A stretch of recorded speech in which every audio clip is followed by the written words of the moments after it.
औज़ुबिल्लाहि मिनश्शैतानिर्रजीम बिस्मिल्लाहिर्रहमानिर्रहीम। ये एक छोटा सा कंसेप्ट है मार्कअप का और मार्जिन का। कैसर सुल्तान जो है अनफॉर्चुनेटली मेरे क्लास अटेंड नहीं कर सके थे, तो चले गए थे। तो मैं क्या थोड़ा सा उसको मैं क्लियर कर दूँ। और I prayer for all of my class, Allah Taala इन सबको कामयाब करे।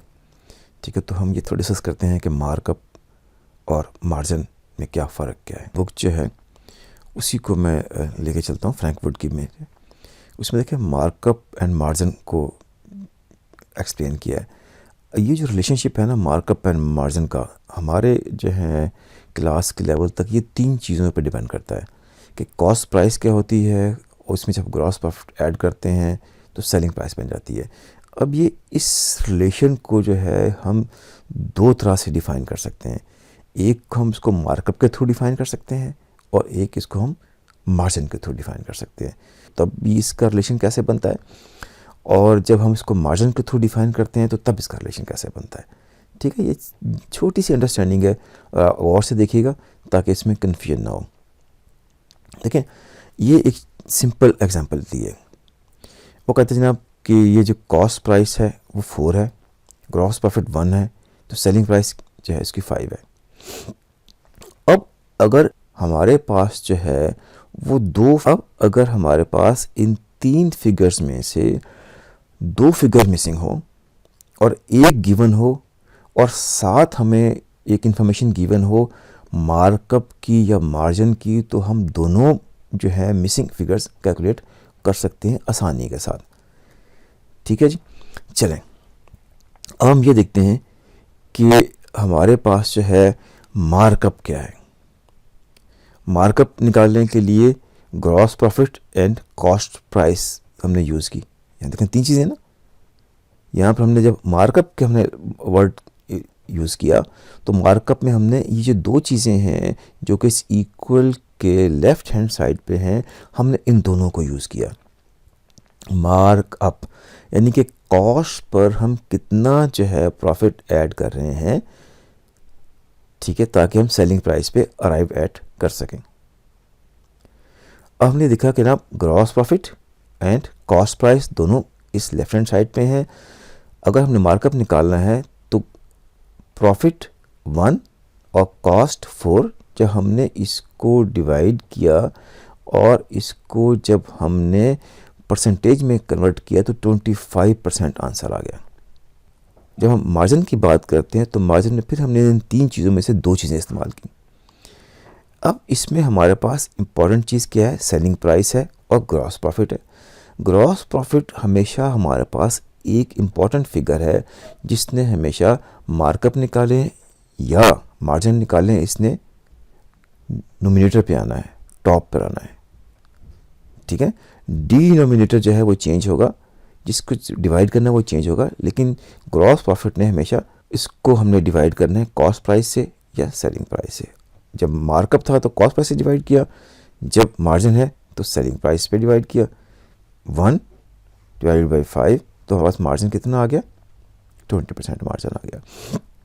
अब देखें कि इस रेशो को हम जहाँ भी अप्लाई करेंगे, हम मिसिंग फिगर हमारे पास जो भी होगी, यानी अगर हमें ये जो हैं ये 3 फिगर्स में से एक फिगर गिवन है और साथ हमें मार्कअप या मार्जिन गिवन है, तो हम मिसिंग फिगर्स जो हैं वो कैलकुलेट कर सकते हैं। कैसे कैलकुलेट करते हैं, ये जो है मैं आपको अभी एक एग्जांपल सॉल्व करके दिखाता हूँ। अब आपको मैं थोड़ा सा समझाने के लिए उसी एग्जांपल की एक मैंने ना ये प्रेजेंटेशन बनाई है। अब फ़र्ज़ करें कि हमारे पास जो है सेल गिवन है और ये हमारे पास ओपनिंग इन्वेंट्री है, ये हमारे पास परचेजेज हैं, ये cost of good available for cell है, ये लेस क्लोजिंग इन्वेंट्री है, कॉस्ट ऑफ गुड सोल्ड 4 आ गया, ग्रॉस प्रॉफिट 1 आ गया। तो यहाँ पर देखें कि अगर ये जो मेरे पास जो है ये मेरे पास जो है वो मार्जिन है और वाली वर्किंग है, और ये मेरे पास जो है वो मार्कअप वाली वर्किंग है, तो इन दोनों में क्या फ़र्क है। यहाँ पर जो है हमने 20% निकाला, जैसे मैंने अभी बताया मैंने आपको, ये हमने क्या फार्मूला लगाया था, मार्जिन कैसे निकालते होते हैं, सेल्स में से निकालते हैं।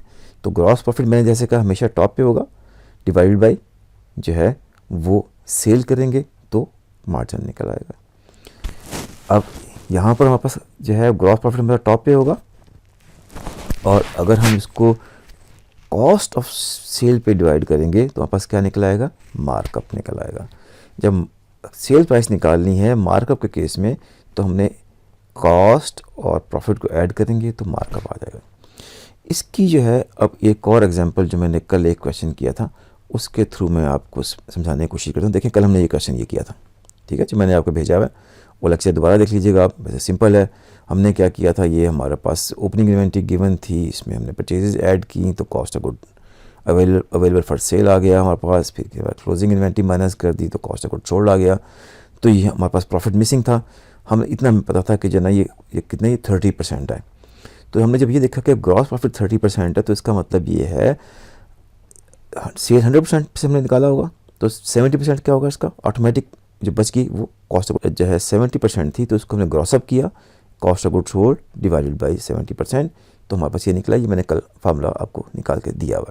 अच्छा देखें, जो कल हमने जो है एग्जांपल की थी उसमें ये देखें सिंपल सा था ये, जिसमें हमें उसने बताया था कि ये फिगर अवेलेबल हमारे पास है और ग्रॉस प्रॉफिट मार्जिन अवेलेबल है। तो अब हम मार्जिन हम किस पे अप्लाई करते होते हैं, हम मार्जिन अप्लाई करते होते हैं सेल पे, तो यहाँ सेल की फिगर नहीं है, यहाँ तो कॉस्ट ऑफ गुड सोल्ड की फिगर है। तो हमने उसको निकालने के लिए क्या किया, हमने कहा हम वर्किंग कर लेते हैं। हमने ओपनिंग इन्वेंट्री में परचेजेस ऐड की और हमारे पास क्या आ गया, cost of goods available for sale आ गया। उसमें से हमने जो है 84,000 जब माइनस किया तो हमारे पास क्या आ गया, कॉस्ट ऑफ गुड्स सोल्ड आ गया। अब हमें ये पता है कि 30% जो ग्रॉस प्रॉफिट है, इतनी अंडरस्टैंडिंग हमारे पास है कि अगर 100 में से 30% ग्रॉस प्रॉफिट है तो बाकी क्या होगा हमारे पास 70% क्या, कॉस्ट ऑफ गुड्स सोल्ड है। तो इसका मतलब जो फिगर जो हमारे पास अवेलेबल आ गई वो 70% है। इसको जब हमने ग्रॉस अप किया 70% पे इसको डिवाइड किया तो हमारे पास ये सेल आ गई, हमने इसकी फिगर निकाल ली। अब अगर फ़र्ज़ करें कि यहाँ पर इसने ये लिखा होता है कि हमारे पास जो है मार्कअप जो है यहाँ ग्रॉस प्रॉफिट के बजाय यहाँ उसने लिखा था कि जो है जो मार्कअप है कॉस्ट ऑफ सेल पे, वो यहाँ पर फ़र्ज़ करें उसने लिखा है कि व्हाट्स जो परसेंटेज है, ठीक है, 42% जो है और समथिंग है, वो मैं अभी कैलकुलेट कर लेता हूँ, ठीक है। तो हम कैलकुलेट कर लेते हैं। हम देखें अभी जो है मैं कहता हूँ कि हमारे पास जो है वो मार्कअप क्या है, तो मार्कअप निकालने का फार्मूला हमारे पास क्या था, gross profit divided by cost of goods sold.